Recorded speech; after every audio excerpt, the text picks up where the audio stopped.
Hi, everyone. Welcome to MasterClass Live. This is our weekly series that allows you to connect directly and go deeper with our instructors.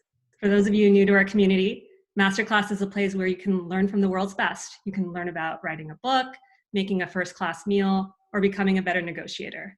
Our catalog has more than 80 classes with masters like Spike Lee, Natalie Portman, and David Sedaris. And today, I'm so excited to welcome the incredible Anna Wintour to MasterClass Live.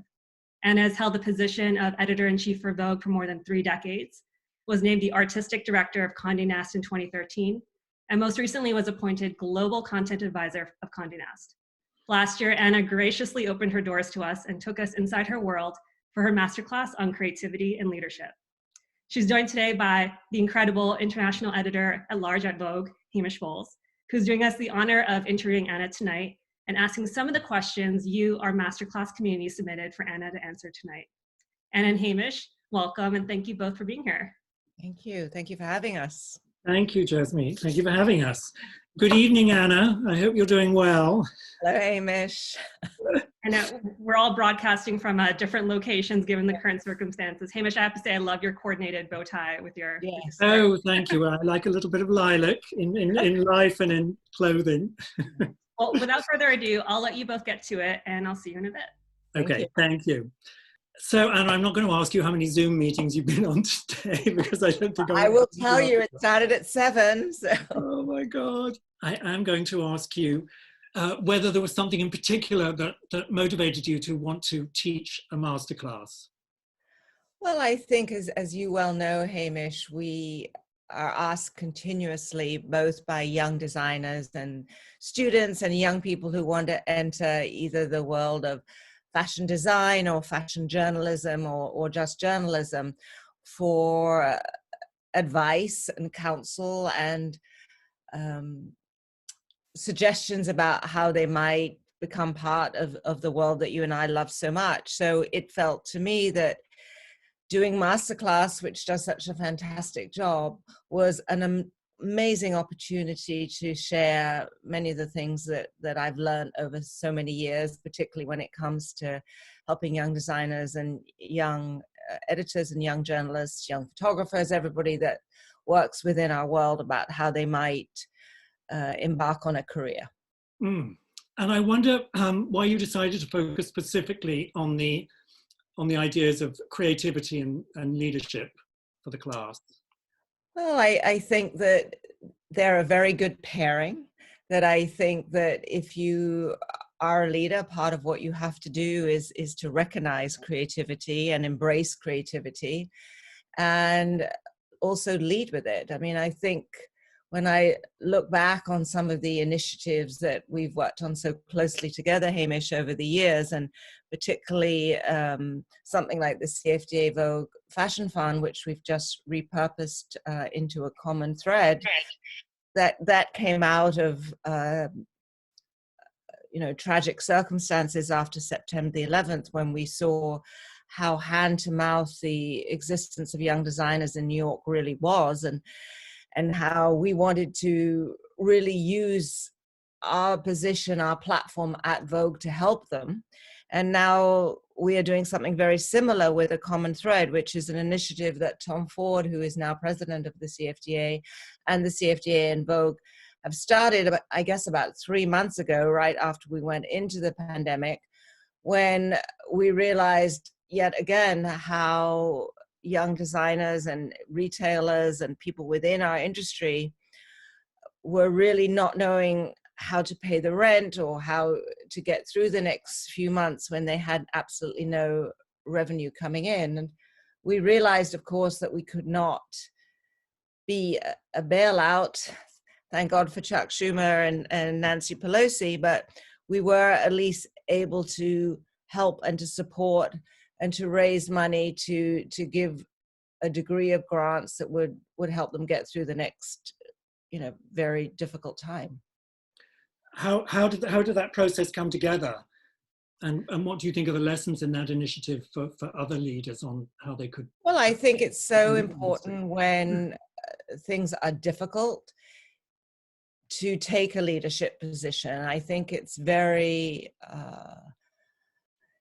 it's very important for the people that you work with, and also for the industry that you work within, to look at the landscape and think, where can I be the most helpful? What can I do to really show the world that we work in, that we're there to help, we're there to support, we're there to give advice, and there to give counsel. And the other very important thing to remember, as you well know, Hamish, is that you simply can't do these kind of huge initiatives by yourself, that you have to galvanize the industry behind you.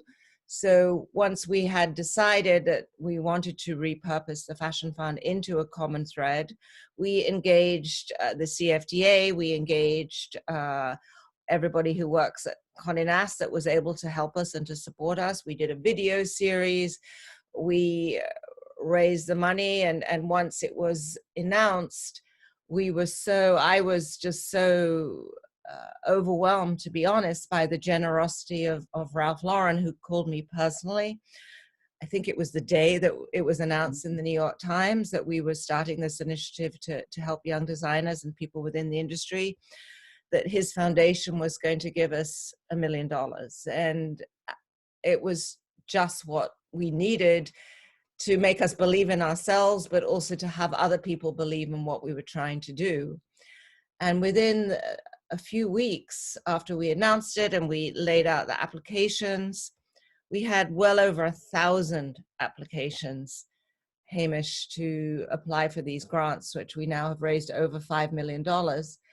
And so what we had done in the meantime was ask 10 leaders within our community, people from the retail business, designers, obviously people from Vogue and the CFDA, but a really strong mix of different areas of our industry who could really help us make a very difficult decision, because to give grants, whether it was $10,000 or I think our largest is going to be $100,000, that's not a decision that you want to make lightly, and it's not a decision that you want to make alone.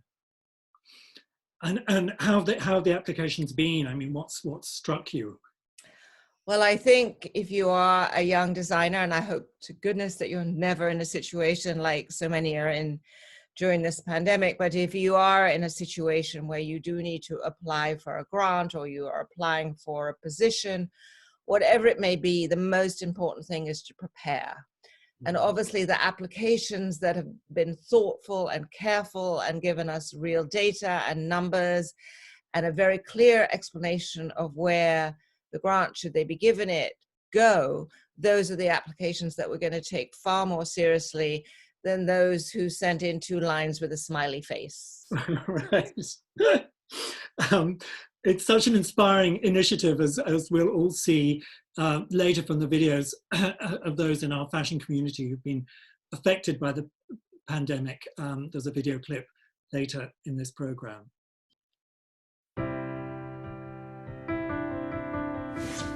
Hi. Hi. Hi. Hi. What's up? My name is Nicholas Aburn. I'm Anna Wintour. Laura Kim. Tom Ford. Sydney Webb. I'm Bill Wellner. Alexander Wang. Libby Tong. And I'm the creative director, Fashion designer. Pattern maker. Product development manager. The creative director. Wholesale account manager. I'm an assistant designer. And the chairman of the Council of Fashion Designers of America. I would like to ask for your help in raising funds for the CFDA Vogue Fashion Fund initiative, A Common Thread.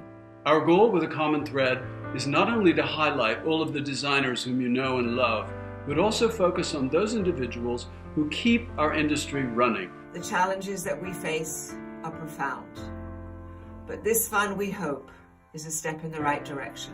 Here we are in my house in quarantine. Our store and our office have been closed for 2 weeks. My 3.5-year-old Black-owned business is disappearing right before my eyes. Emotionally, it's definitely been stressful, confusing, isolating. So we just have our community and our customers, and they're hurting just as much as we are right now. There's so much more to the fashion industry than what people see in magazines. All I ever wanted to do was to be a part of this industry, and I've been so blessed and humbled by the opportunities that it has given me. This is a perfect time to stop, think, rethink, reinvent, and then reboot.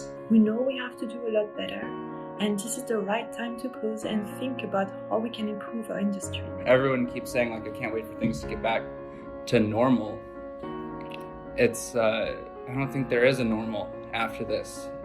I'm looking forward to the new normal. All the industry, all the designers, we need to get together to rethink what the new normal is. I think we can take that opportunity and learn as an industry that we are all in this together. I hope we come together as communities, as countries, and stand together to help each other get through this moment of darkness. I am convinced that we will come out of this together, more collaborative and more creative than ever before. My name is Jennifer Miller. My name is Eri2eri. Delcy Gao. Joseph Altuzara. Victor Glamond. I'm Amy. Batsheva Hay. This is our common thread. And these are the stories of our community.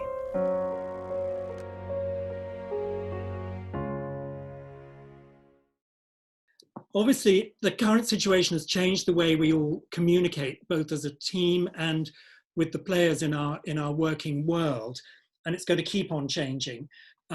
With this in mind, we launched the first ever Vogue Global Conversation series. Do you want to tell me a little bit about that initiative and its message of positive change in so many areas? It seems even more prescient given the situation we find ourselves in now. Yes, I mean, it's really so interesting, Hamish, because I think many of us, I know you certainly were one of them, have been talking for a while about how as an industry, we've been somewhat stuck in this merry-go-round of fashion shows after fashion shows in different places all over the world. And as glamorous and wonderful as it might sound or seem to the outside world, it was also presenting incredible pressure on the creativity of the designers. It was a lot of pressure and expense for editors and retailers to fly all over the world to see these collections. And also there's a pressure when the actual clothes get into the stores or onto the e-commerce sites, wherever it may be, for them to sell quickly, because right behind them was another collection waiting to be delivered. And I think we were all saying, we need to slow down. This is not good for climate. This is not good for the environment. This is really, frankly, not good for creativity. It's not good for anything that we believe in. It isn't in step with the values of today. So I think once the pandemic hit and we all had to find a computer and move somewhere that would be safe, and actually started to have some time to really think. And I know you must have been asked, I've been certainly asked a million times, what is this going to mean for fashion moving forward? And it seemed to me that, oh, there are all these people all over the world that work in our world that are thinking exactly this, and I know they're at home. So let's get them on a Zoom. Let's have these global conversations spearheaded by Vogue, and let's understand what people in the retail business, what people in the design business, what people from all different areas who work within fashion are thinking, and how can we open up the conversation to understand what direction we might go in. And obviously whatever direction we're going to go in the next few months is going to be a transition phase. But again, I think that this is something that those of you who are listening at home might take to heart. When you are in a difficult situation, it's very important to ask others what they're thinking and to have a real honest exchange of ideas and see how you can figure everything out together. And I don't know what you think, Hamish, but I felt that the conversation that Edward Enninful, the editor-in-chief of British Vogue, had with Marc Jacobs, which the creative director of Marc Jacobs, that started the Vogue Global Conversations off, was actually one of the most revealing because it was so honest. I mean, there were two key members of our world really talking about a situation that neither of them been in before and asking each other for support and help and advice and suggestions. Yes, I agree. I think those conversations were so unvarnished. And I think there's also something about this format that kind of encourages that sort of frank speaking. And I think, particularly Mark feeling so kind of vulnerable and kind of angry and frightened and uncertain about everything, but really coming through with that message that creativity is never going to die. And, you know, he's certainly turned it on himself in this most amazing, joyful way. So, yeah, I think that the message of creativity never stopping is kind of wonderful. Yes, and in the end, that's what fuels everything that we do. And I think that he was feeling particularly vulnerable, as you say, because he didn't have his team around him, and he's someone who relies very much on being surrounded by people who will challenge him and make him think and question, and he needs that support system in order to create his collections. And then on the other side of the coin, I was in conversation with our dear friend John Galliano, who is someone that can work in a very solitary way and is comfortable in that environment. And I'm not saying for one second that one is right and the other is wrong, but it just shows you that two very brilliant designers who are absolutely, you know, the most revered in their field have very separate ways of working, very different ways of working, and neither is right or neither is wrong. It's just everybody finds the path to creativity in their own way. But what I loved about the conversations was how you felt how much they missed designing and creating, and in the end what they wanted was their clothes, their designs to be seen. Yes, yeah, it was very uplifting, the message that came through everything. And I think we also, I think it was who interviewed Stella? Was it Stella McCartney? It was the editor from Spain. Yes. You know, I think at one point we had editors from India and Russia and China all on at the same time. So they were truly global. But I thought what was also so moving about hearing from Stella is that Stella McCartney, who is a designer who has said in her own words that for many years she felt she was a rather lonely voice. You know, obviously speaking up always for climate change and sustainability, and now obviously the world is joining forces with her, and she is welcoming them with open arms. And I think as we emerge out of the situation that we're in right now, that sense of wanting to invest, be connected with a designer, a brand that has meaning and has values that you can connect to is so important.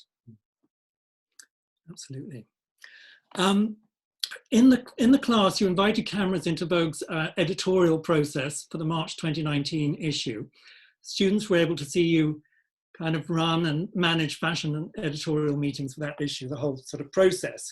How has that process changed or been affected by this pandemic? And how did the July issue come together? Well, it was obviously, we had a very different issue, as you know, in mind before the pandemic hit and everybody had to shelter at home. But I think it really demonstrates the strength of the incredible team, yourself obviously included, Hamish, that we have at Vogue, because once we had adjusted to the situation and learned to live through meetings and conversations like the one that you and I are having right now, it was very clear to us that this was a moment that we had not experienced before. And that I think we all felt deeply, strongly, passionately that it was Vogue's role to reflect what was happening, whether you were a designer or a writer or a photographer or a videographer or an international editor at large, that we wanted to understand and report and reflect the moment. And so we asked our worlds from all over the world to really either write or photograph or take a video or do something that we could use both on all our platforms, whether it was print or digital or on video, to create the atmosphere that we're all living in right now, and also to write about it and what it meant if you worked in the theater, or if you worked in fashion, or if you were an artist, like how this was affecting you creatively, from a creative point of view. And also, we also very much wanted to talk about the young designers that we are supporting through a common thread. And so as a result, we had all these amazing pieces of journalism and heartbreaking images that we were able to collect in an issue that I strongly feel, I hope that you, Hamish, would agree, is going to be a collector's item, because when you look through it, it does summon up the loneliness and the heartbreak and the sense of looking out on a world that you feel is you can no longer grasp, but also a sense of belonging through family and children and creativity. So it was this extraordinary eye on a world that is unlike anything, you know, except maybe those that have lived through wars or other extraordinary experiences know about. And it was also a big discussion about what should we do for the cover. And we tried out a lot of the images, but we had decided that the logo for a common thread would be a rose. And I honestly can't remember if it was Phyllis or if it was Raoul who thought we should go back into our archives to, you know, our greatest contributor ever, Irving Penn, and see if there was an unpublished image that we could use for the cover. And by some miracle, as we were going through what had not been seen, there was a red rose, which was our symbol for a common thread. So here we are. Yes. Beautiful. No, I find it absolutely extraordinary, and it's already been you know, talked about in so many different publications as being an image that just was such a standout image. So I think it shows that when things are difficult, that's when you have to be really your most creative. I mean, how have you found it, Hamish? I know you've taken up cooking. Yes, I mean, I've, you know, looking at my calendar for this week, I think I was meant to be in Kenya. Oh, right, walking with the elephants. Walking with the elephants, Kenya, Doha, Capri, Puglia, maybe a stop in London on the way back. Now I have a kind of 4-block radius if I'm feeling particularly adventurous. So it's a challenge, but yes, I've focused on my kitchen. From someone who didn't know how to light a cooker. That's a big leap forward. But you know, and I found the time to kind of stop and think about things has been incredibly useful in a way.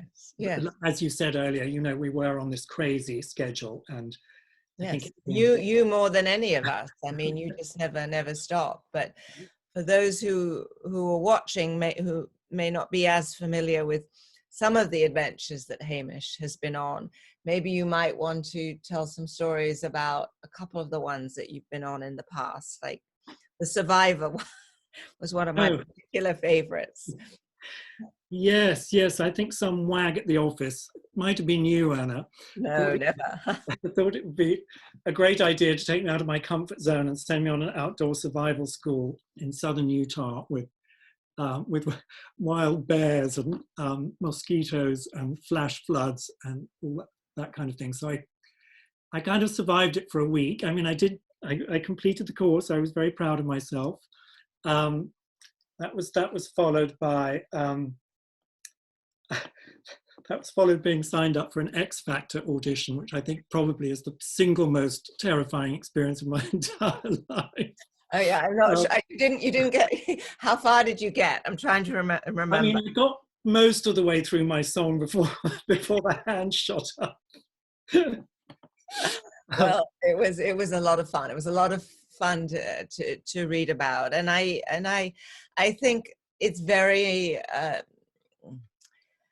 you know, in a world where previously it was so easy just to drop by somebody's office or, you know, pass them in the corridor and have a quick talk and meetings where we could exchange ideas, it's very important in difficult situations like the one that we're all living right now to remain closely in touch with your teams and really to connect with them as much as you possibly can, either, you know, obviously via Zoom meetings or through email, but connection is really important. I think you can't let people drift away too much into their own thing, because it is such an extraordinary circumstance that people are not so used to. And I think for those possibly that are living alone, it's also, you know, it's quite frightening and it's quite solitary. So that I think the human connection, as much as you can possibly offer it, is very important, and that people feel listened to. And the other lesson that I've learned is that you can just drift all day on these meetings and never go outside or never switch off. And you also have to encourage the people that you work with to disconnect and take whatever, I don't know what a vacation is during a pandemic, but to take time to yourselves, whether it's cooking or learning the piano or whatever it is you may be engaging with yourself spiritually in a different kind of a way from the day-to-day work that we have to do in such a different way. So Anna, MasterClass have received hundreds of wonderful questions for you from their community. I wish we could get to all of them, but we're going to try and get to as many as possible. Okay. So let's start with Kian in Los Angeles, who asks, what is the best means of showing creative prowess in an interview or resume?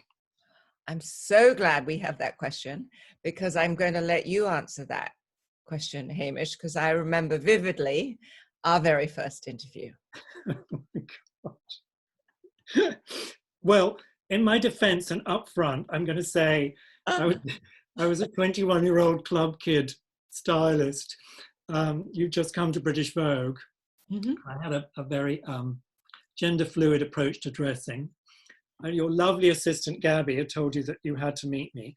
And I arrived for the interview, and she kind of looked absolutely stricken at me. I mean, the color drained from her face, and she said, "It's incredibly hot in Anna's office. I think you might want to give me your jacket." I thought it was really bizarre. I said, "No, I'll keep it on. I have a resistance to these things." And she said, "Well, at least let me take your purse." So I handed her my Chanel handbag, and then I sort of waltzed into your office with some trepidation, only to discover that you were wearing exactly the same Chanel jacket as I was. So, I mean, I'm not quite sure what the message is. Stay true to yourself, I think, because I didn't get the job, but I don't think you forgot me. No, certainly not. And I think the lesson I learned from that meeting is never let the true creative stars slip away. And I don't think that I had the right position for Hamish at the time, but it's true, I never forgot him. And I also understood, you know, from observing and watching and getting to know Hamish over many, many years, that he is someone that you have to really treasure and understand, you know, the enormous gifts that he brings to a title like Vogue, which are way beyond doing what he has to do right now, which is staying in one place. And that you have to understand that there are people that you just simply can't put in a box because they will not flourish. And you have to let them spread their wings and follow their heart and their passions. And then they will bring back real magic to what you're doing. And to have true creativity, I think you have to be able to recognize that kind of talent. Well, thank you. I'm quite verklempt. Let's move swiftly to Sarah in London, who asks, you talk in your class about being decisive. how did you craft such strong courage in your convictions, as it were?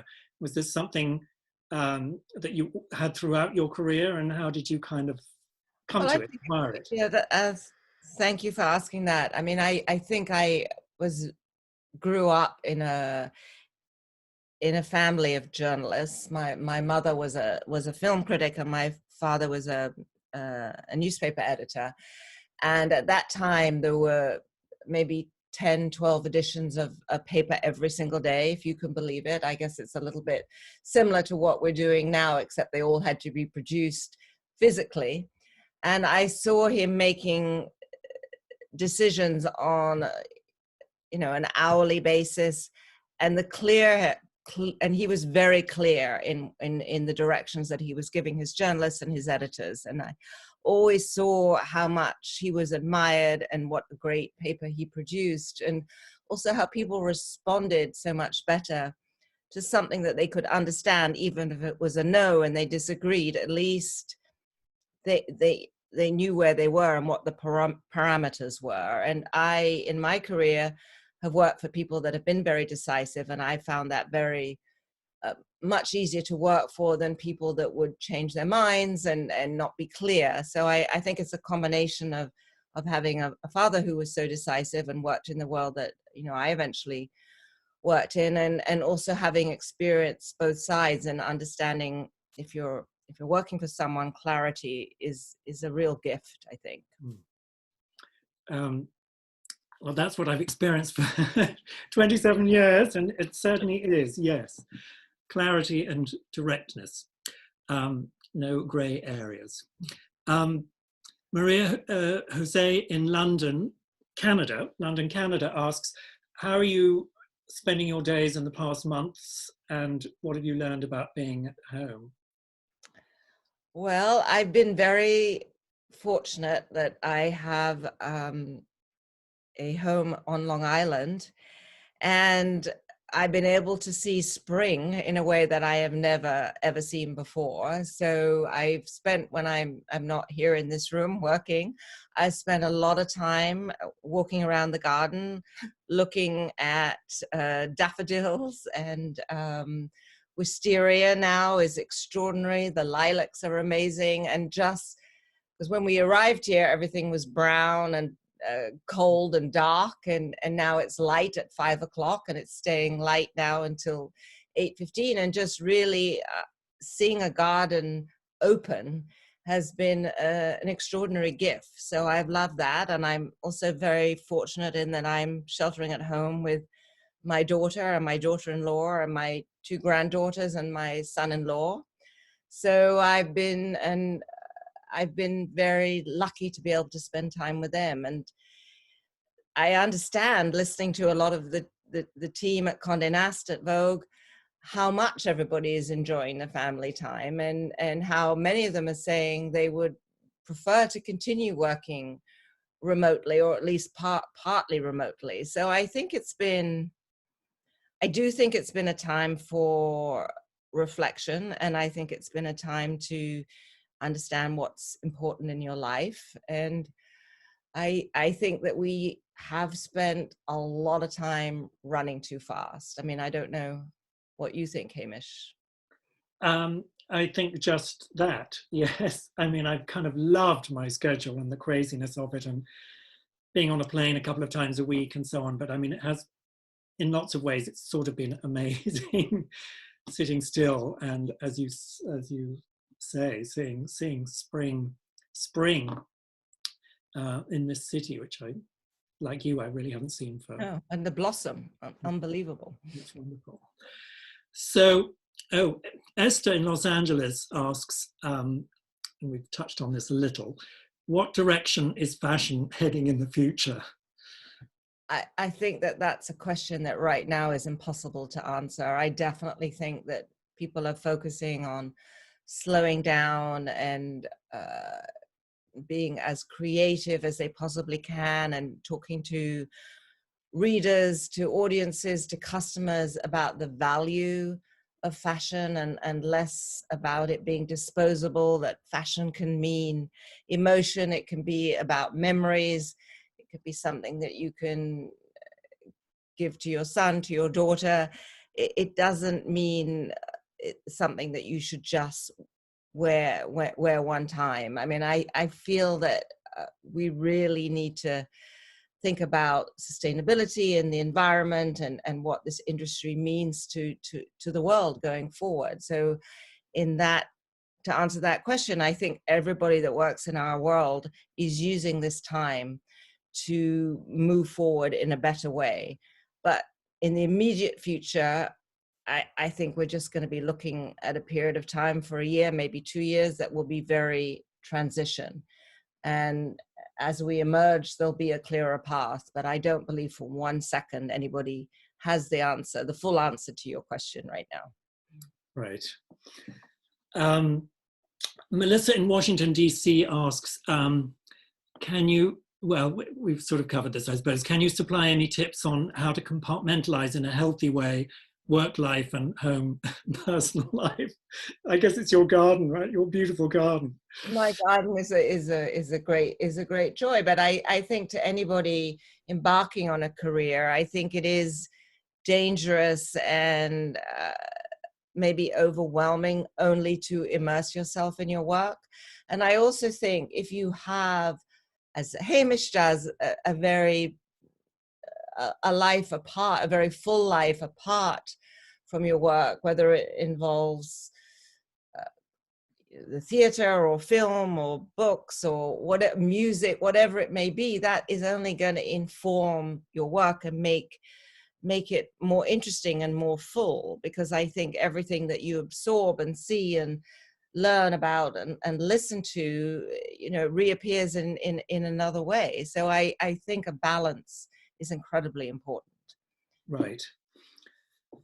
I'm afraid we're now at our last question. Okay. It might be a penultimate one because I have a quick question for you. Ginny in Winter Park, Florida asks, what is the one piece of advice you wish you had never heard or that you completely ignored?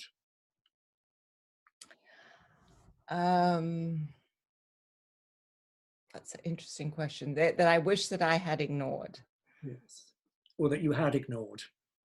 Oh, that I did ignore. Well, you know the Madonna story, I think. Yes.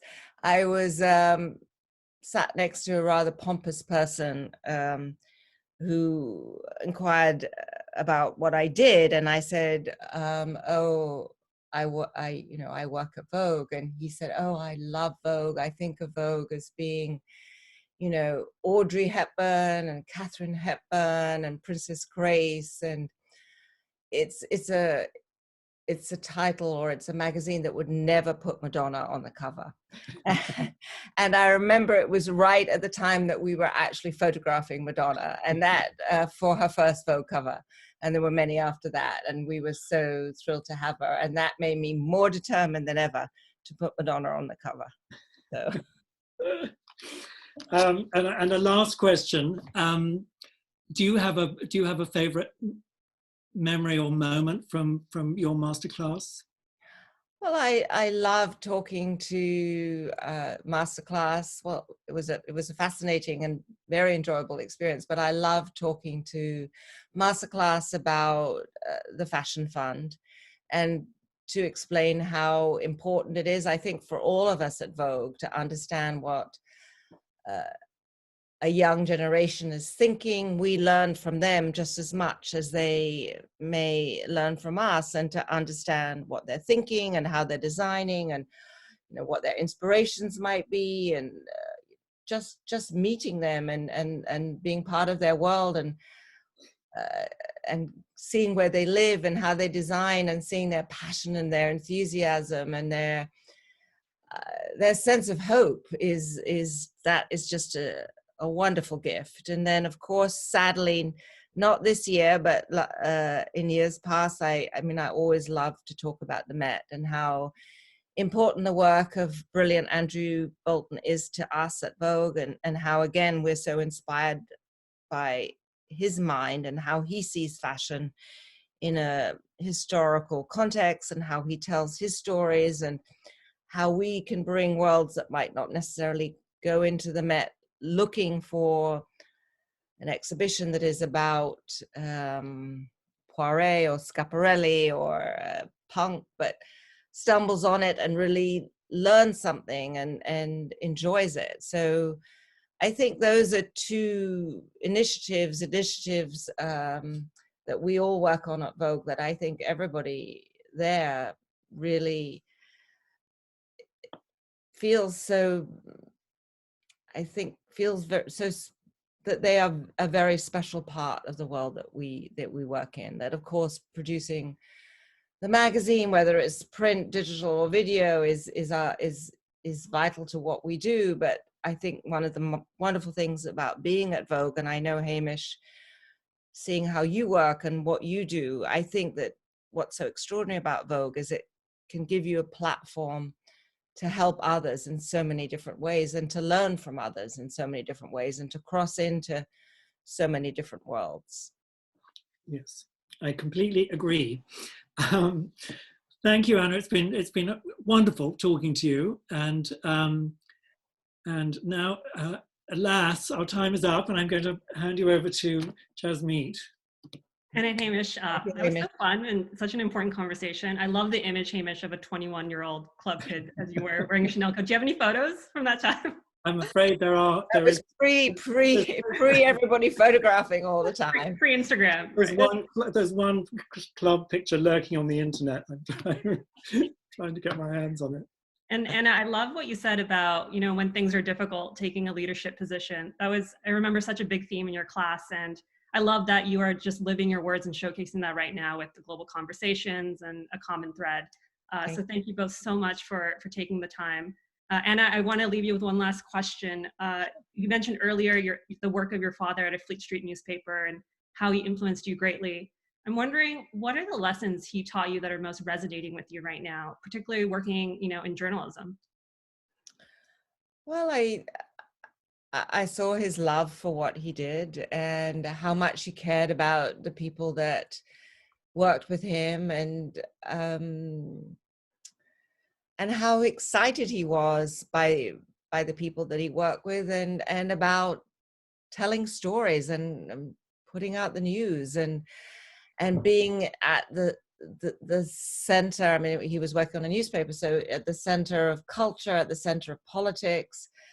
And really, I learned from him a sense of doing the right thing and really trusting your instincts, and also being able to trust the people that you work with and letting them make decisions for themselves, and knowing that they will work better with you if they understand that you trust them.